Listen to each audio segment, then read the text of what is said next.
সেনাবাহিনী আমাদের দেশের রত্ন। যে সেনাবাহিনীর হাতে রয়েছে বাংলাদেশের স্বাধীনতা। সেনাবাহিনী যদি ঠিক থাকে, বাংলাদেশের স্বাধীনতা ঠিক থাকবে। আর যদি সেনাবাহিনীর মধ্যে কোনো ধরনের সমস্যা তৈরি হয়, তাহলে বাংলাদেশের স্বাধীনতা অক্ষুণ্ণ থাকবে না। এটা আমরাও জানি, সবাই জানে।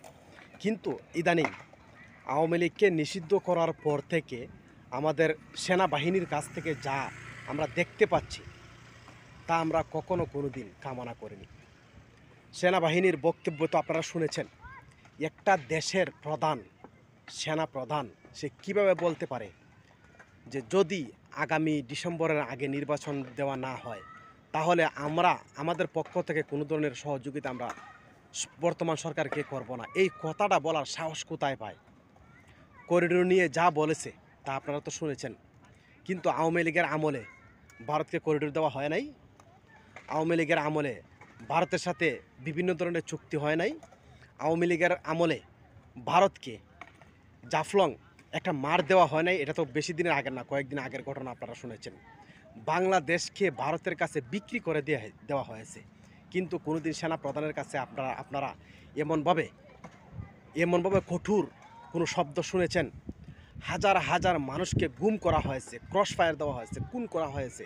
সেনাবাহিনীর মুখে এমন কোনো এই কঠোর কোনো শব্দ শুনেছেন? শুনেন নাই। তবে এখন কেন ডক্টর ইউনূসের ব্যাপারে সেনাপ্রধান এভাবে কঠোরভাবে কথা বলছেন? তার কারণ আওয়ামী লীগকে নিষিদ্ধ করার কারণে আমাদের সেনাপ্রধানের হৃদয়ে আঘাত লেগেছে। এখন উনি কোনো কিছু বলতে পারতেছেন না, সহ্য করতে পারতেছেন না। ওনার মনের ভাব প্রকাশ করেছেন ওনার বডি ল্যাঙ্গুয়েজের মাধ্যমে। আপনারা দেখছেন ওনার ভিডিওটা, উনি যখন কথা বলছেন তখন ওনার কথার মধ্যে, ওনার মুখের মধ্যে এক ধরনের রাগ গুষ্টি। যখন ভাষণ দিচ্ছেন, এই ভাষণের মধ্যে ওনার মুখের ওনার বডি ল্যাঙ্গুয়েজ দেখা গেছে উনি প্রতিহিংসায় ধৈর্যহারা হয়ে, প্রতিহিংসায় উনি জ্বলে পুড়ে উনি বক্তৃতাগুলো দিচ্ছেন।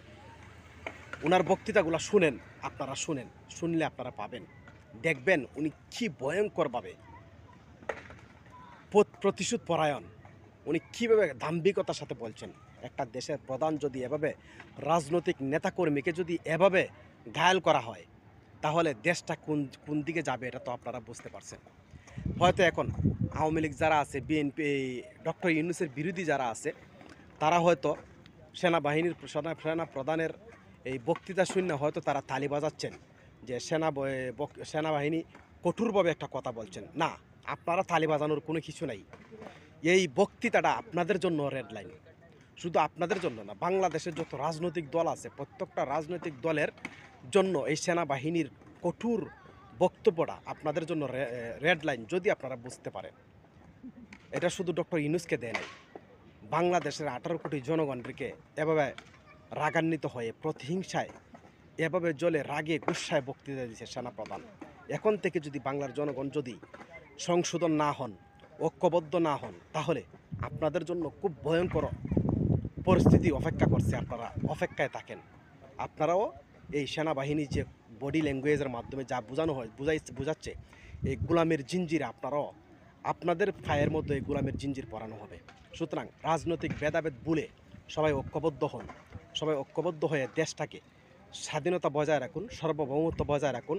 গোলামের জিঞ্জির থেকে আপনারা বের হয়ে আসার চেষ্টা করুন।